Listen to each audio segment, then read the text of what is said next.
Hollywood Radio Theater.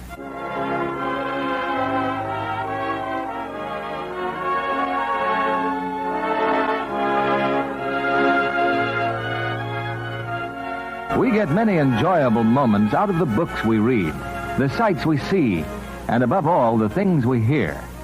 The Hollywood Radio Theater hopes to add to your enjoyment by bringing you each week the finest in dramatic and comedy entertainment, featuring a stellar cast of movie personalities, many of whom will appear in their original motion picture roles. Now, here is our producer, Mr. William Keeley. Greetings from Hollywood, ladies and gentlemen. From whistle stops to Union Station, there is a tremendous interest in the arrival and departure of trains and their passengers. And in tonight's play, Union Station, we will tell you a story of the absorbing drama that goes on behind the scenes in a railway station. The thrilling hunt for a kidnapper and his victim, as the police form a dragnet throughout the network of the vast terminal.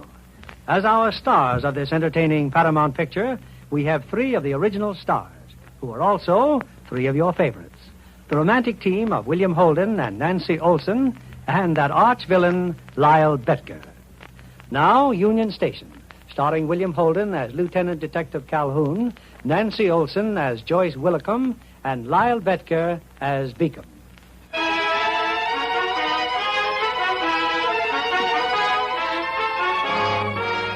To most people, a railroad station is a place where you get on or off a train.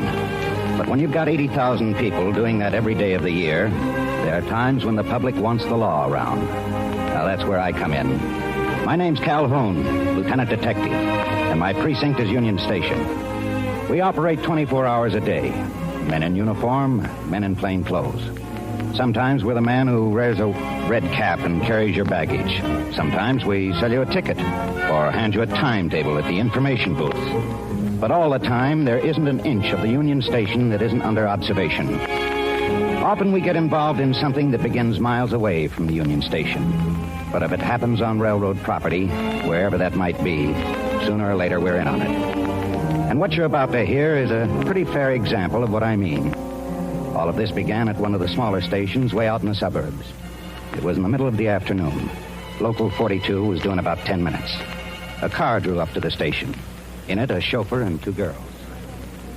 Thanks for the ride, Charlie. Not at all, miss.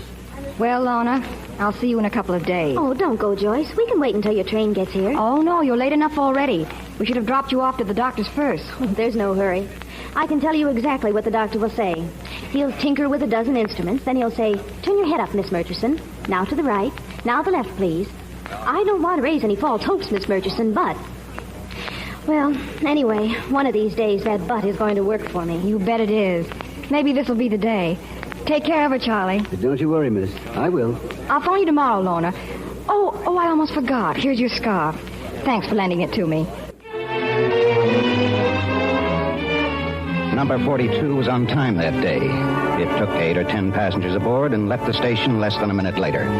The conductor picked up the tickets and was standing on the platform between the cars. Conductor, please. Yes, miss? There's a man inside carrying a gun. Well, maybe he's got a right to carry it. A lot of people have. Shh, I know, but he and the other man were just racing the train in a car. Who else saw the gun? I don't know, but I certainly did. Oh, people are always seeing things on trains. I've got to check these tickets. Aren't you going to do anything about it? They might have done something, maybe a holdup. They got out of an automobile, but now they're sitting apart like strangers. I have 22 years in this job, lady. And I didn't keep it by minding my passengers' business. As long as... I'd rather not hear any more lecturing.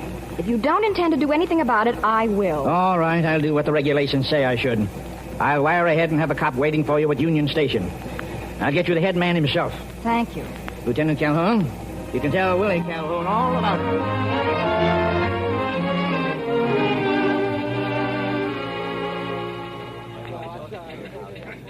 Something coming in for Calhoun. Go from. Conductor on local 42. Passenger insists armed criminals are aboard. Demands you meet train and investigate. You better find Calhoun. Yeah. I guess nothing's ever done right around here unless Tough Willie does it himself. How long you been working here, Adam? Hello, Lieutenant. How long? 6 weeks, sir. Well, you need 25 years before you're eligible for pension. And you won't make it. Not if you ever call me Willie. Yes, sir. About this teletype, sir. You busy, I thought Shattuck? No, sir. 42's due on track 12. Meet me down there in 15 minutes. Right. We arranged to get the passenger off the train before anyone else. She wasn't nervous, just annoyed. I don't know what the conductor told you, Lieutenant. I'm sure he thinks I'm crazy. Just keep your voice down, miss, and follow me. I will stand behind the ramp. We can see the other passengers as they walk out, but they can't see us. Now, just tell me what it's all about. I suppose you think I'm a fool, too. I'm interested only in one thing, armed criminals. Well, I got on the train at West Hampton. I've been out at my employer's home. Just as the train left, I happened to look out of the window and There they are. The man with the suitcase has the gun. Shattuck? Tail him. Yeah, only watch yourself. This may be nothing at all. Railroad doesn't want any lawsuits. All right, miss. What's your name and address? I don't quite see why that's necessary. Well, I do. When anyone asks me to stick my neck out, I want to know who's doing the asking. Just because I was foolish enough to report something, as any decent citizen would, is no reason for me to get involved. That's all I am, too. A citizen. Only it's my business to protect the railroad, to see that they don't get stuck with lawsuits by taking information from people who refuse to give their names and addresses. My name's Joyce Willicombe, 614 Carson. This is ridiculous. Any business address? 84 State Street. Henry L. Murchison Corporation. That the fellow whose house you were visiting? I'm Mr. Murchison's secretary. Okay. Let's go to my office. This way, miss.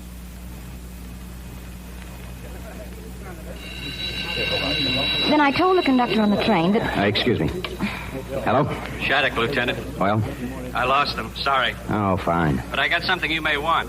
Two men walked over to the parcel lockers north section and checked that suitcase. Locker number P-372. 72, right. Then they put the key in an envelope and dropped it in a mailbox.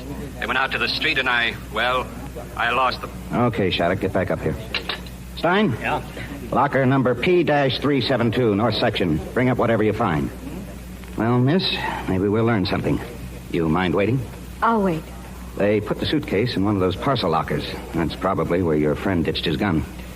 Meanwhile, just tell me what happened on the train. You spoke to the conductor?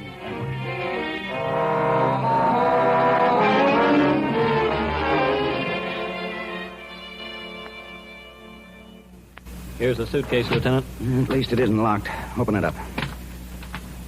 It's practically empty. Just a few clothes.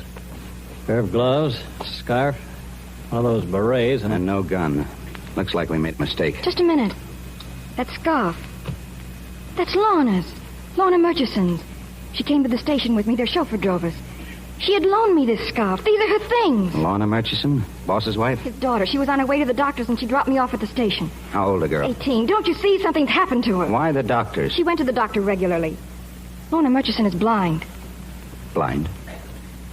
You mean this blind girl, this Lorna Murchison, might have been kidnapped? They must have had her in that car, the car I told you about. The one that raced after the train. Now, wait a minute. Lorna Murchison and the chauffeur drove you to the station. You got on the train. A few minutes later, you saw an automobile racing down the road, Yes, I've told you. The train was going slowly. The car caught up, two men got out and jumped on. Who else was in the car? I don't know. When they got on the train, they acted like strangers. Why, they didn't even sit together. Aren't you going to do anything? Stein, call the city police. Inspector Donnelly.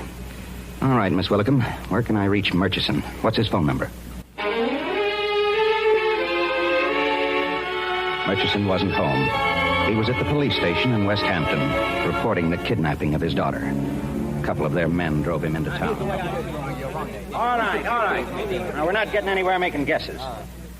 Now, once again, Mr. Murchison, you were certain your chauffeur's in the clear. I've told you a dozen times, Lieutenant. He's been with us for 20 years. It's a miracle he's even alive the way they beat him. Okay. And neither you nor the city police have any right to interfere. My daughter's life may be at stake. Well, Donnelly? I can speak for the city police, Mr. Murchison, and I may as well be honest. You'll be dealing with kidnappers, with lice. They never keep their word to anyone about anything. They won't to you. I'll do whatever they tell me to do. I'll pay them any amount of money they want. If they give you that chance, sure. All I ask is don't protect them. Promise anything that'll get your daughter back, but cooperate with us. I want you to stay out of this until I find Lorna. Mr. Murchison, the key to that locker was put in an envelope and mailed. Now, there's no doubt but what it's addressed to you. Now, with that key, they'll send instructions. But they won't make a move until you've received it. That won't be till tomorrow. So, meanwhile, we're going to put the suitcase back in the locker, and We want your permission to keep it under observation, just in case one of them should return. No, not until Lorna's found. Oh, we'll do it quietly. I've got good, efficient workers here at the station. City police are here. I'm sure that we can guarantee you... You'll guarantee my daughter will be returned to me safe, alive? Oh, no, sir. I'm afraid there's no one who can guarantee that. Now, let us handle these people, Mr. Murchison. We've worked together before. We've spent our lives at it. We'll use what we know before they're ready for us. We've got till the morning anyway. No. Well, we don't want to push you into anything. After all, she's your daughter. You're the only one who has the right to decide. What do you want me to do? Well, we'll need a full description of what Lorna wore today and whatever pictures you have. Joyce, Miss Willicombe here, can tell you what she wore. Yes, of course. As for pictures, I told you when you telephoned. There haven't been any pictures, not since Lorna lost her sight 5 years ago. But you can take these if they'll do you any good. Thank you. I'd like to go home now. Maybe they'll telephone instead of waiting till tomorrow. I'll go with you, Mr. Murchison. Miss Willicombe might be able to help us here if she'd stay. How, Lieutenant? Well, if someone should come to the locker, there's a chance you could make an identification. He's right, Joyce. Now, if they should phone, you'll let us know? I want my daughter, Lieutenant. I can't promise anything.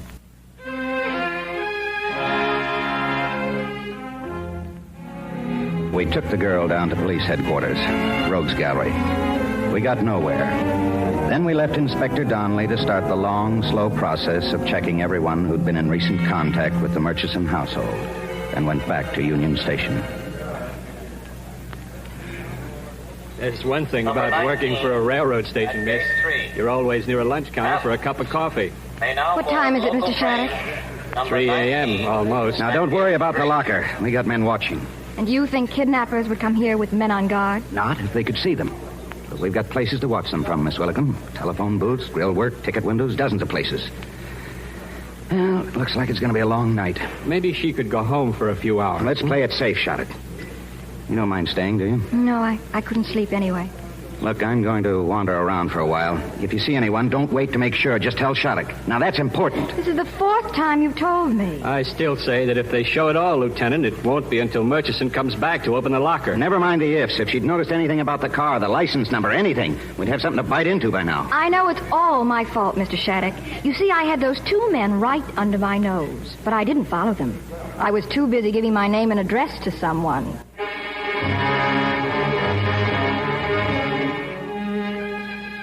Shattuck was right. Nothing happened until almost noon of the next day, when the mailman dropped the letter off at the Murchison house. In it was the key to the locker and a note. He came straight to Union Station, and then we got the break we'd been waiting for. Murchison was being followed. That's the man. He was with the other one yesterday on the train, the one who had the gun. Just stay where you are, Miss Willicombe. What's he going to do? Nothing. He's just making sure that Murchison is alone, that the police aren't with him, and that Murchison opens the locker. And you're just going to sit here? Why don't you arrest him? Because he can lead us to Lorna Murchison. So we're going to follow him. He's leaving. He's walking out. That's right, Miss Willicombe. So am I.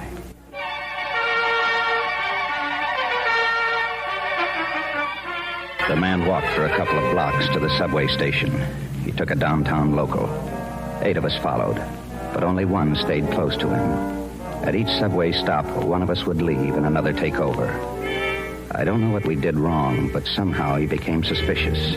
At the Fullerton Street station, he stepped out onto the platform as if he were leaving. Shattuck was right behind him, and then the man quickly went back into the car. There was nothing Shattuck could do but follow him. The man knew for sure now. Once again, he ran out of the car and up the stairs. Stairs, Calhoun! Be careful! He's got a gun!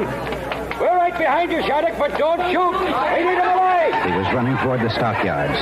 As we closed in, he jumped a fence and headed for the cattle pens. He was giving us a bad time, but he didn't stand a chance of getting away. And then he stopped and began firing at us. That was his big mistake. The sound of the shot stampeded the cattle, and by the time they were driven off, our suspect had been trampled to death.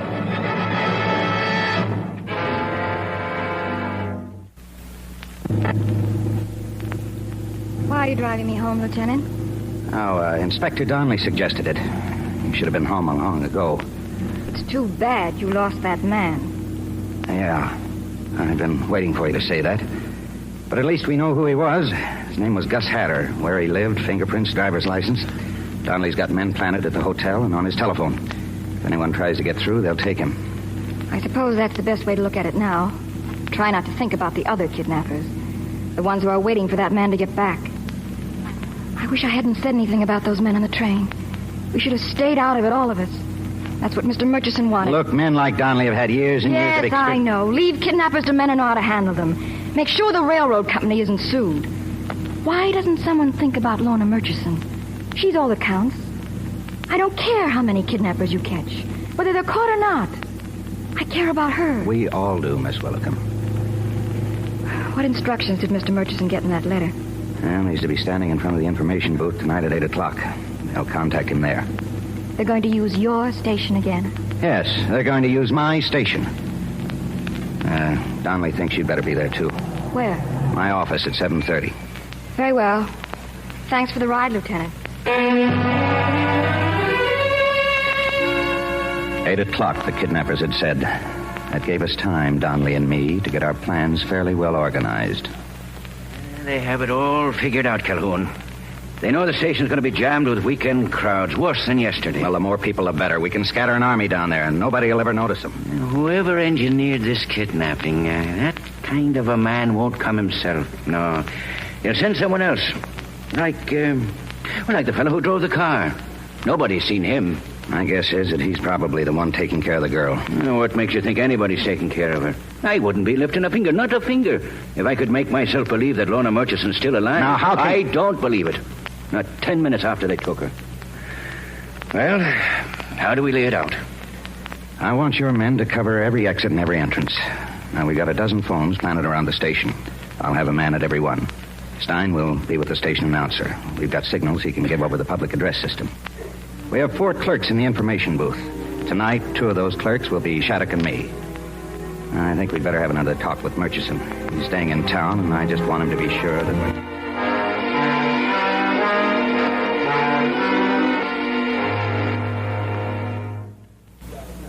we were ready and waiting at 8 o'clock. Murchison stood at the information booth, and nearby, sitting under the clock, Joyce Willicum pretended to be reading the evening papers. For 20 minutes, nothing happened. And then... Telegram for Mr. Henry Murchison. Telegram for Mr. Henry Murchison. Mr. Murchison, please. Here, boy. They were playing it smart. A telegram instead of a contact. Murchison read the message and started walking away. But he remembered what to do. He crumbled the message and dropped it on the floor. A moment later, it was swept up by a porter. Information booth? Donnelly, the porter just brought in a telegram. They want Murchison in the main concourse at a phone booth between the drinking fountain and the newsstand. They put an out-of-order sign on the booth, but a phone call will come in at 8:30. We've got 3 minutes. I'll give Stein the flash. Right. This is Stein. They've made contact. Get on the PA. Track 14 signal. Yes, sir. Attention, please. Mr. F.E. Nelson is wanted at track 14. Mr. F.E. Nelson, please go to track 14. We started closing in from every corner of the station. Casually, inconspicuously. Murchison stood by the phone booth waiting for the call. Meanwhile, Joyce Willicum was still under the clock. And then suddenly she noticed someone walking across the station. Clerk, where did he go? Lieutenant Calhoun. Well, I couldn't tell you, ma'am. I'm sorry. I'm Miss Willicum. I know who you are, miss. Then tell him I've just seen the man with the gun. He's walking out of the station, and I'm going to follow him.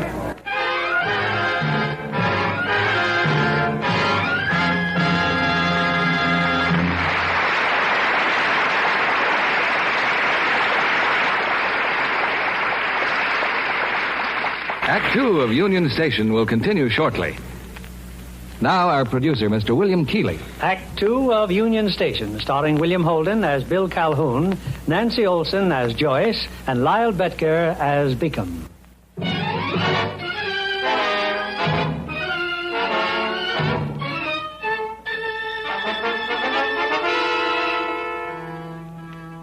The man with the gun had come to the station. He had paused long enough to make sure Murchison had gone to the phone booth. Then he left and went around the block to a parked car.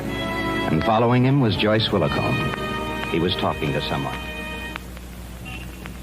All right, Marley, get over to the station. Murchison's waiting for the phone call. I want to be sure the cops aren't in on it. Hey, Joe, look, maybe it's smart if I don't go in there smelling around, huh? What's the matter, Marley? You had the shakes ever since this started. Oh, what about Gus? I want to know what happened to Gus. You and Gus, the shake and shiver boys. He ran out, now you want the same. Okay, you're out. Marge and I'll handle this alone. Now, wait a minute. I didn't say I wanted to quit. I can talk the angles with you, can't I? Always yammering about details. I set the details. I set myself for 5 years setting details. This time, nothing and nobody stops me. Make up your mind. All right. I'll go on the station. All right. I give you time to get there, then I make the phone call. All right, I'll see you back at the place in an hour. Get going, Molly.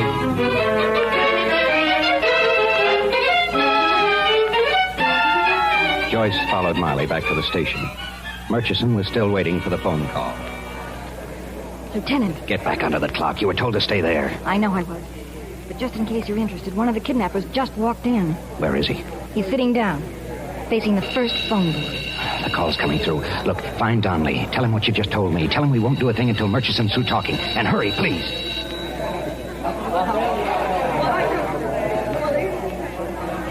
Murchison left the booth. If he'd do what we asked him to do, he'd go straight for my office now and tell Donnelly what he'd heard on the phone. But I couldn't wait to find out. The man facing the first phone booth had started to leave. Shattuck, Fay, and I closed in on him. Hey, what's the matter with you guys? What do you want? We got a message for you, Jack. Sorry, you made a mistake. It's from Gus Hatter. Not me. I don't even know who You're coming with us downstairs. Where's Lorna Murchison? Lorna, who? Who are you talking about? I may have to beat your brains out. I'll let you decide. But we're going to find out where she is. I may as well tell you, Mr. Murchison, there's no way for us to trace that telephone call. Now, what did he tell you? I'm to come back tomorrow at noon. The information booth with $100,000. A package? He wants it in the suitcase, the one you people found in the locker. He's going to send for it, but the messenger won't know anything. He'll be watched, and if anyone talks to him or tries to follow him, he said, I'll never see Lorna again. Well, just go ahead with the arrangements, Mr. Murchison. Can you get the money okay? Yes. I know what you're all thinking, Inspector, but maybe Lorna is alive. He said she is. Please don't do anything to interfere. Murchison was gone when I got back to the office, but it was Joyce Willicombe that I wanted to talk to. I've told Inspector Donnelly everything I know. I saw the man with the gun come into the station. When he left, I followed him. He went over to State Street and spoke to a man in a car, the one who came back here. What about him, Calhoun? You get anything out of him? Not yet, but I will. Now, look, this man you saw. No question about it, huh? The same one you saw on the train? Yes. I'm almost afraid to ask you this. The car, did you think to look at the license number? I didn't trust my memory. I wrote it down. Well? Mr. Murchison asked you not to do anything... We've got to have that license number, Miss Willicombe. Very well. 49... R280. I'll send a B alarm. No teletype or radio. Let every precinct captain give it to his men. When we're through with that customer down in the basement, we'll know a little more. I'll join you there in 5 minutes. It took a little doing, but in time, Marley was ready to talk. He had plenty to tell us. No, wait. Well, I'll tell you whatever you want to know. Girl's all right. She hasn't been hurt. You're lying. You killed Lorna 2 days ago. No, honest. They got her in a rooming house on the south side, 2115 Mulberry Street. Second floor, in the back. Who's got her? I want names. Beacom. Joe Beacom and his girl. Joe Beacom? He got a record? Yeah. Stein, get some pictures on him. Now, what made you pick the station for the payoff? Joe Beacom. Used to work here, around the freight yards. You're going to take us to Mulberry Street, Marley. You're going to take us right to Joe Beacom now. It was a fair bet that Marley was telling the truth, that Lorna Murchison was alive. It took us a few minutes to set up the raid, and then we started out for the south side. A rooming house on Mulberry Street, second floor, in the back. Now, look, Lorna, don't be a dope. Just stay put and shut up. He's coming back. I can hear his feet on the stairs. I can tell by his footsteps. You let Joe find out you can identify anything about him, and that'll be all for you. You got a chance to live because you can't see, because you're blind. Can't you understand that? Oh, stop it, will you? You'll go home just as soon as we collect from your father. He'll pay the money, won't he, honey? He'll pay it. He'll pay. Right on schedule. I hope he doesn't. Get rid of me now. I don't care. Marge, put that towel around her mouth and keep it there. You're going to kill me anyway. Do it now. I don't care. Give me that towel. Go ahead. Kill me. Get rid of me. I stopped off at the store. Here. Pick some sandwiches. Where's Marley? How do I know? Well, he ought to be here by now. He said in an hour. This time tomorrow, Joe. $100,000. Yeah. Any coffee? It's Birkin. You know what, honey? It'd stack up 2 stories high in $1 bills. I just figured it out. I'm worried about that Marley. He didn't want to go into the station. I bet you 10 to 1 he ran out. Just like Gus. Looks like you're the only one I can depend on, baby. You always could. You're going to send that kid home, aren't you, Joe? I mean, after you collect. Yeah, she'll go home. If they ever fish her out of the river. Let's have some of that coffee, huh? Joe, no. No, you can't do that. I said I want some coffee. We threw 20 men around the rooming house. Then 4 of us went in through the cellar and started up the stairs.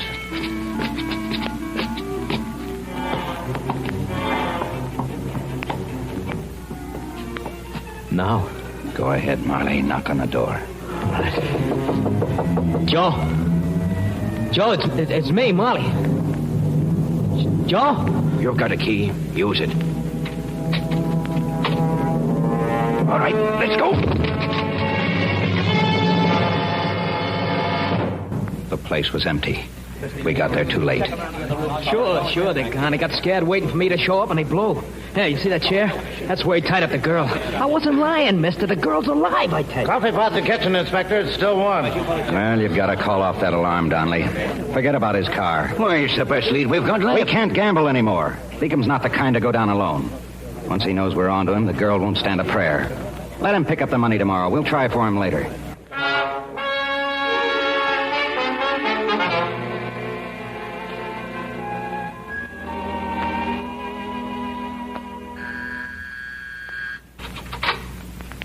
Oh, hello.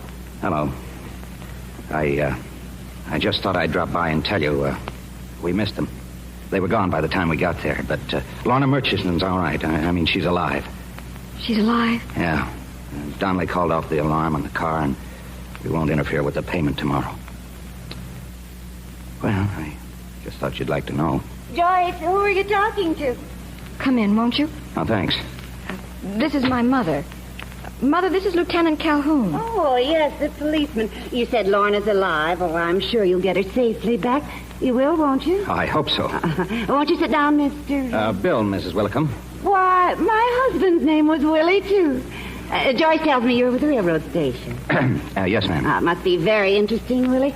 Oh, I'm probably like everyone else, in and out of the station 100 times and never really looking at it. It's awfully big and crowded, isn't it? Oh, yes, it is. It covers over 6 acres. Counting the daily commuters, we handle about 80,000 people a day. And that doesn't include the people who are just wandering through it, you know, using the station as a shortcut. Go right on, Willie, but you'll excuse me, won't you? I have the water boiling for tea.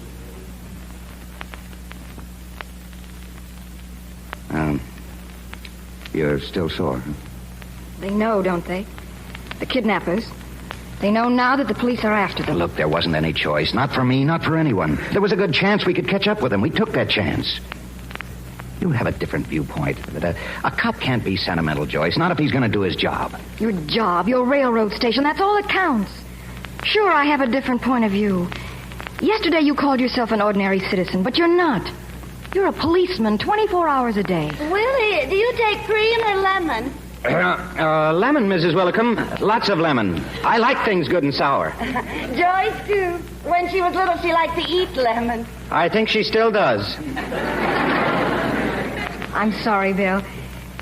It's just that I'm so scared that Lorna... Come on. Let's be friends and have some tea.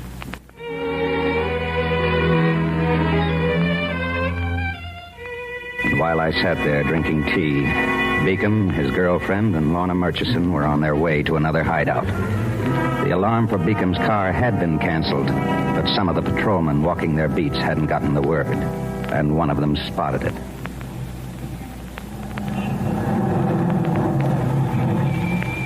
So, what are you stopping for? Drugstore. I want to make a couple of phone calls. I got to find out where that Marley is.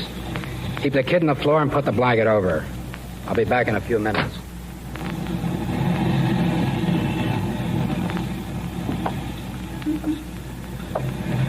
Is your automobile, lady?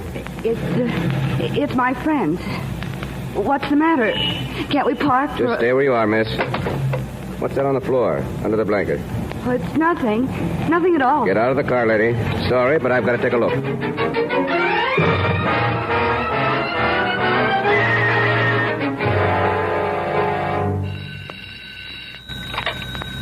Hello? Oh, yes, he is. Just a moment, please. A man wants to speak to Lieutenant Calhoun. Oh, thanks. You see, they don't all call me Willie, Mrs. Willicum. Hello? Donnelly, I'm at City Hospital. Hospital? Beacom's girlfriend, she's been shot. She won't last long, Calhoun. Better get over here.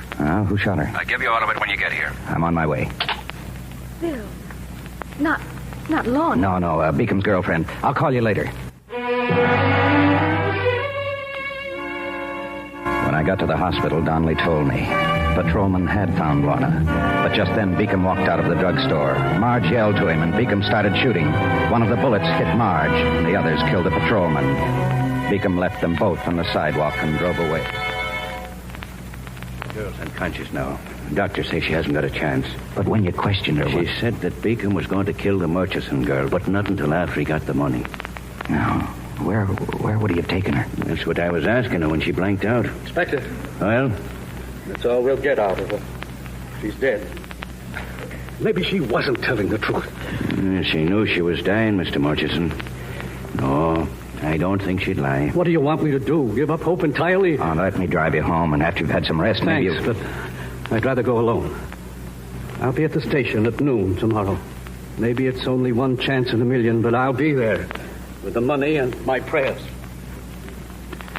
Prayers? You know, Calhoun, when I first started as a cop, I never believed much in praying. I found a nightstick was a lot more reliable.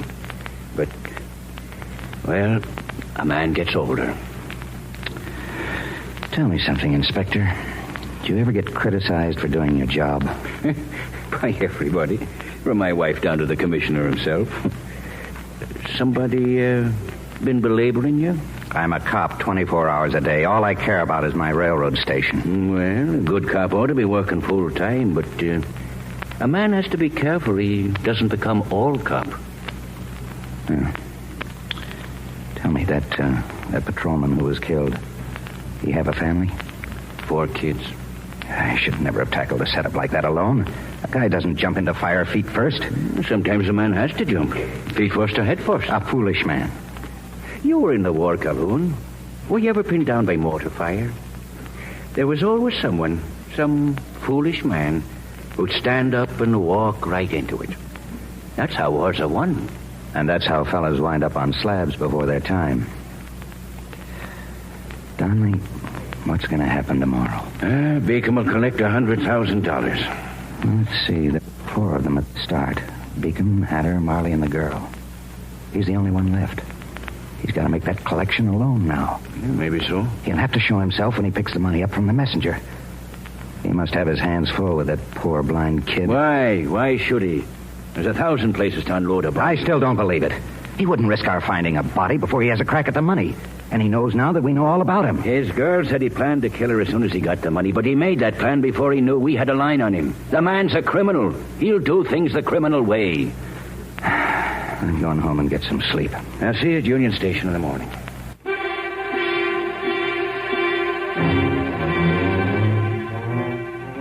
As we had stood there in the hospital talking, across the city at the freight yards, a car was coming to a stop. This was late Saturday night. The place was deserted. Underneath the huge warehouses is the municipal freight tunnel. A man got out of the car leading a blind girl. He had once worked here. He knew just where he was. A few moments later, they were on the freight elevator, going down into the tunnel.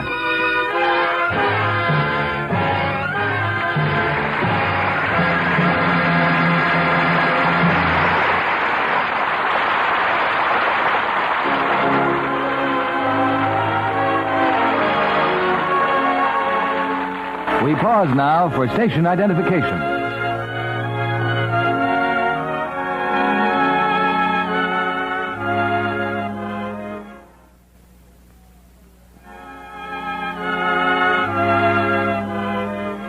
Curtain rises on Act 3 of Union Station, starring William Holden as Bill Calhoun, Nancy Olson as Joyce, and Lyle Betker as Beacom.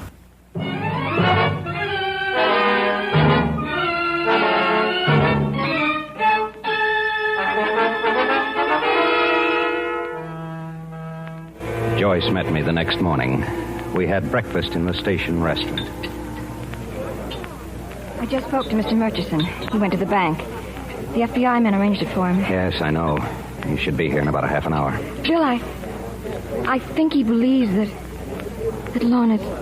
We want you to take your position in the main concourse at 11 o'clock. Everybody will be ready by then.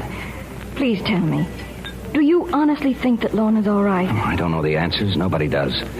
Then it's all over. Well, you don't know that. Even you know. I'll tell you one thing. If Lorna's all right now, she's going to stay that way. Nobody's going to get a chance to hurt her. Thanks, but you don't have to pretend for me. I know it's too late. Inspector Donnelly knows it, too. Oh, he does he? Well, who does Donnelly think he is to give up for Willie Calhoun? More coffee? No. No, thanks. Come on, then. Let's get up to the office. The next few hours held all the answers. Meanwhile, once again, the waiting. The long, endless waiting. Someone else was waiting, too, just a mile away from us. Lorna Murchison.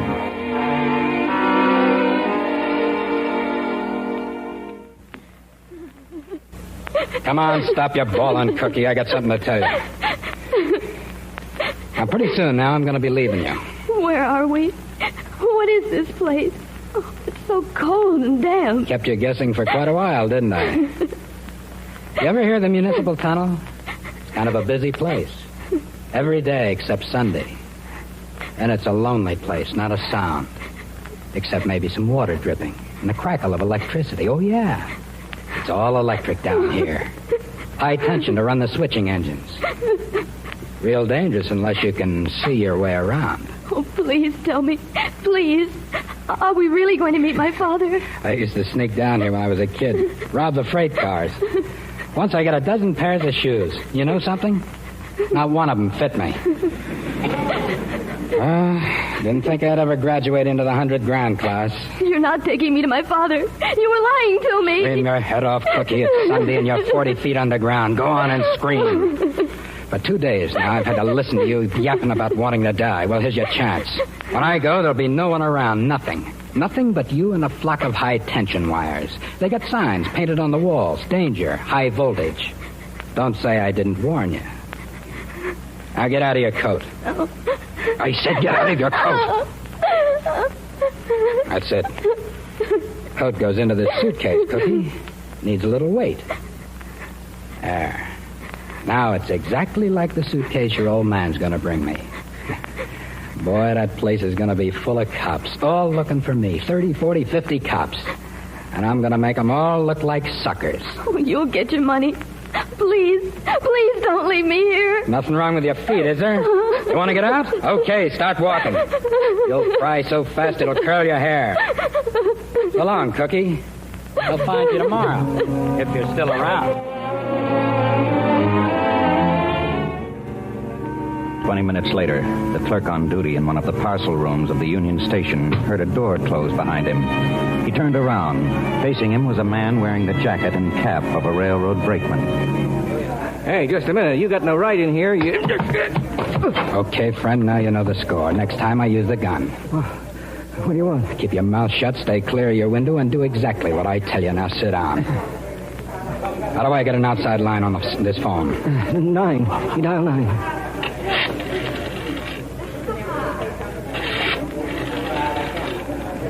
Operator, Western Union, please. This is River 2, 4599. You're shaking, friend. It's okay. You're doing fine. I'll be out of your hair in a little... Hello, Western Union? I want a messenger.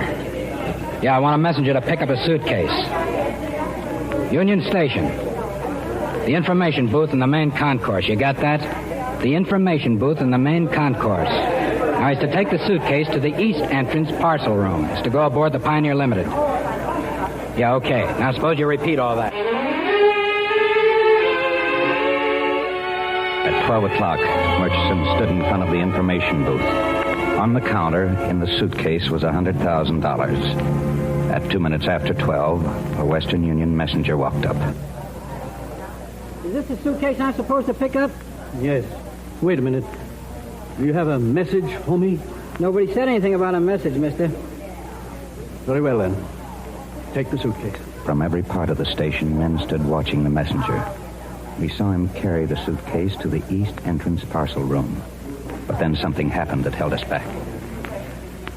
They told me to bring the suitcase here. It's to go on the Pioneer Limited. Well, I don't care what they told you. Give him back the suitcase, friend. Yes, take this suitcase back. We don't handle baggage here, not for the Pioneer Limited. Well, this is the parcel room, isn't it? You're to take the bag to the other parcel room, the one directly across the station. Okay. Give it here, then. Bill, look, he still has the suitcase. He's taking it somewhere else. It's all right. He's being followed. But why would he... That's not the same suitcase. That piece of cloth sticking out, it's a coat. But that's Lorna's coat. Stay here with Mr. Murchison.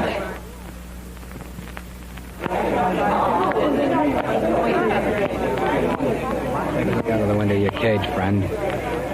Where's the messenger now? He's walking to the other parcel room. He's about halfway there. Anyone following him? I said, anyone following him? I'm not sure. I can't tell. You know, I'm kind of proud of myself. Switching bags like that.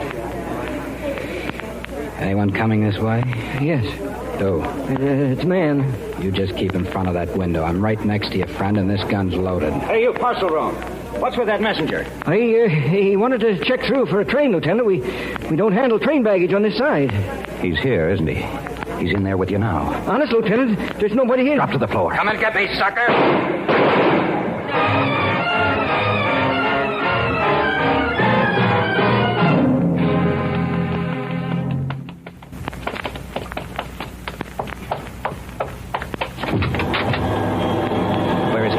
Where'd he go? I don't know. Somebody just came through here, slugged me. I don't know where he went.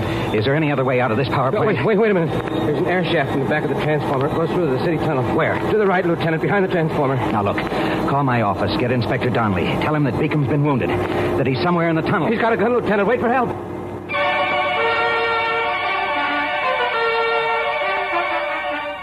was dark in the tunnel. Just an occasional light glowing in the distance. And the cold gleam of the tracks. Far off, I could hear Beacom running. Then the footsteps stopped. I started after them.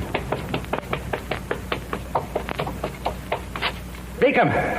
Beacom, listen to me. Help! Oh, please help me! Lorna, stay where you are. Don't move. Those shots were for me. The girl was still somewhere in back of him. I made my way to the wall of the tunnel and clung to it. On the wall, a few feet ahead, was an intercom phone. I pressed the buzzer.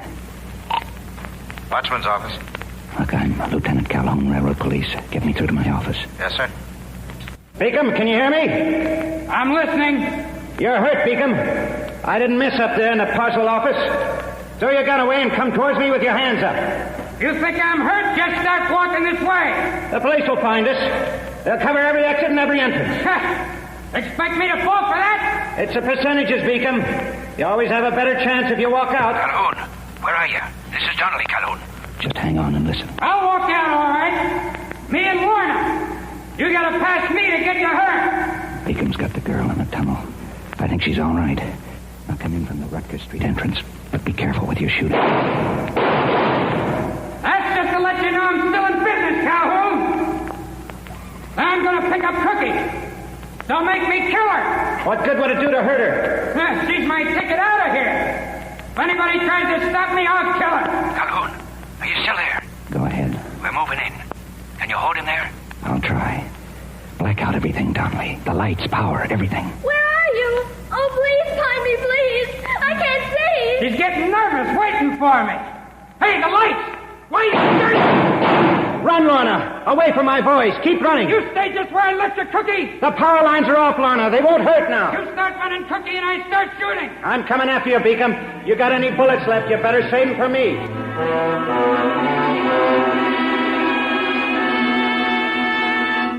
Calhoun. Can you hear me, Calhoun? We've blacked out the tunnel, Inspector. Anything else from Calhoun? He started after Beacom. The watchman's located them, sir. Somewhere between the station and the Rutgers Street exit. The prowl car should be there by now. Stand by this phone, Stein, just in case. Come on, Shattuck. We'll go down through that air shaft.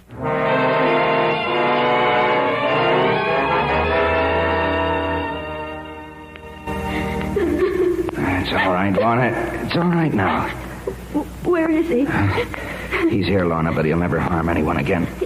He shot you, didn't he? You're hurt. Little nothing to worry about. You hear them? That's the police. Calhoun! Over here. You can use your lights. Beacom's dead. The girl's with me. She's all right. Beacom's over there near the switch. Come on, Donnelly, get us out of here. All right, easy now. Just get him to that elevator.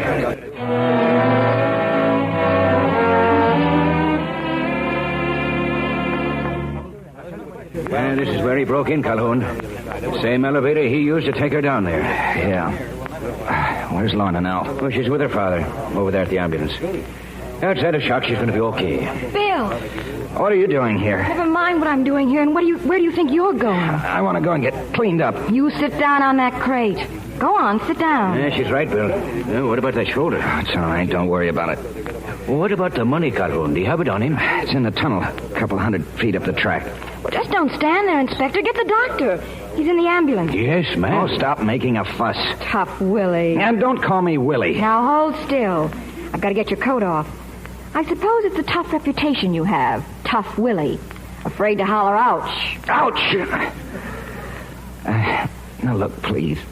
When anyone's around, don't call me Willie, will you? Can I make a suggestion? Well? Grab her, Willie, while you can. Head first or feet first. There's always some foolish man who walks right into it.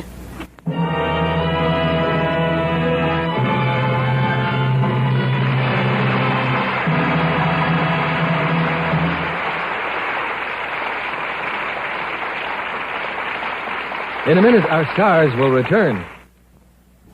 Now, here's Mr. Keeley with our stars. And here they are at the footlights for their curtain call. William Holden, Nancy Olson, and Lyle Betker.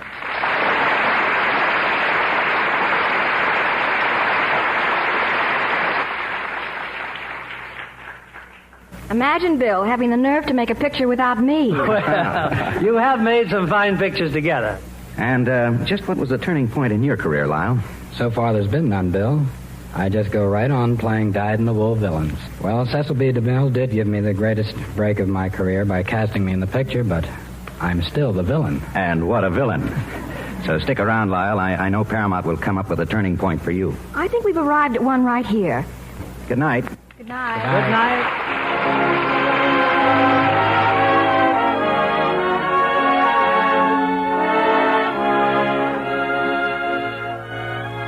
The Hollywood Radio Theater is produced by Mr. William Keeley. Our orchestra is directed by Rudy Schrager.